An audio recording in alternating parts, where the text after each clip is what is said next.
नमस्कार प्यारे बच्चों, कैसे हो बेटा? सभी अच्छे हैं ना? बेटा आज हम पढ़ेंगे पाठ नंबर 14 बछराज और वनराज। ठीक है बेटा, सभी ध्यान से सुनेंगे। कहानी है ये एक।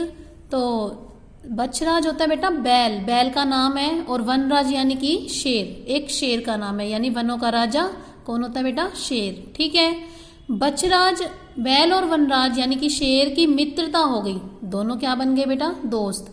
मित्रता इतनी प्रगाढ़ हुई यानी इतनी गहरी हुई कि दोनों एक साथ ही देखे जाने लगे, यानी हर जगह वो एक साथ साथ रहते थे।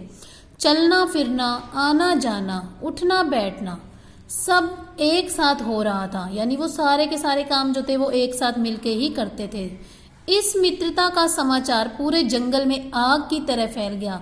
जैसे कि जंगल में आग फैलती है ना बेटा, तो इस तरह से कि उन दोनों के बीच में दोस्ती हो गई है, वो समाचार पूरे जंगल में फैल गया, यानी सभी जानवरों के बीच में फैल गया। आजकल लोगों को अपने दुख से दुखी होते कम ही देखा जाता है, दूसरों के सुख तथा अच्छे समाचारों से दुखी होते अधिक देखा जाता है। यानी कि आजकल जो लोग होते हैं वो किसी के दुख से परेशान नहीं है, बल्कि दूसरों के सुख से परेशान है कि वो क्यों सुखी है, वो क्यों अच्छा जीवन जी रहा है। तो इसलिए सभी दुखी हो रहे थे कि इन दोनों की मित्रता क्यों हो गई। कुछ ऐसा ही वनराज और बछराज की मित्रता से भी हो रहा था। दोनों में मित्रता हो गई थी, अब दोनों की वजह से सारे जो लोग थे वो दुखी हो रहे थे कि इनमें मित्रता कैसे हो गई। जंगल के अधिकांश यानी कि अधिकतर वन्य प्राणी यानी जो वन में रहते हैं, इन दोनों की मित्रता से दुखी रहने लगे। जंगल में कुछ प्राणी अच्छे भी थे, उन्हें जंगल में होने वाली अच्छी घटना अच्छी लगती थी और बुरी घटना बुरी लगती थी। क्योंकि कुछ लोग अच्छे भी होते हैं ना बेटा, जो दूसरों की सुख से सुखी होते हैं, खुश होते हैं, तो उन्हें दुखद घटनाओं से भी दुख होता था। अगर कोई किसी के साथ कोई दुखद घटना हो जाती थी तो वे उसमें परेशान हो जाते थे। इस प्रकार के प्राणियों में खरगोश, भेड़ और हिरन आदि थे। बुरे प्राणियों की प्रतिनिधि लोमड़ी थी, यानी कि बुरे प्राणियों में जो जानवर आते थे वो कौन था जंगल में? लोमड़ी, जो दूसरों के सुख से दुखी होती थी। अच्छे प्राणियों का प्रतिनिधित्व खरगोश करता था, यानी कि अच्छे प्राणियों में कौन आता था?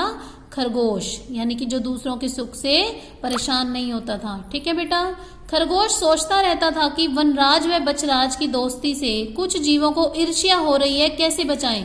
अब खरगोश को तो पता था कि कुछ लोग उनसे जल रहे हैं, यानी जेलस फील कर रहे हैं, तो वो सोचता था कि अब इन चीजों से कैसे बचा जाए। इधर ईर्ष्यालु प्रकृति के प्राणियों ने षड्यंत्र करना प्रारंभ कर दिया, यानी कि कोई चाल चलनी शुरू कर दी।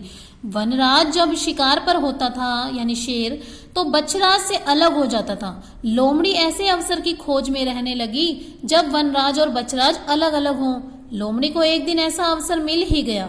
लोमड़ी ने बछराज से कहा, बछराज भाई यानी जो बैल था उसको कहा, मैं आपकी शुभचिंतक हूँ, इसीलिए शुभचिंतक बेटा जो हमारा अच्छा सोचता है, इसलिए मैं आपको एक नेक सलाह देने आई हूँ। ठीक है बेटा, आज हम इतना ही पढ़ेंगे।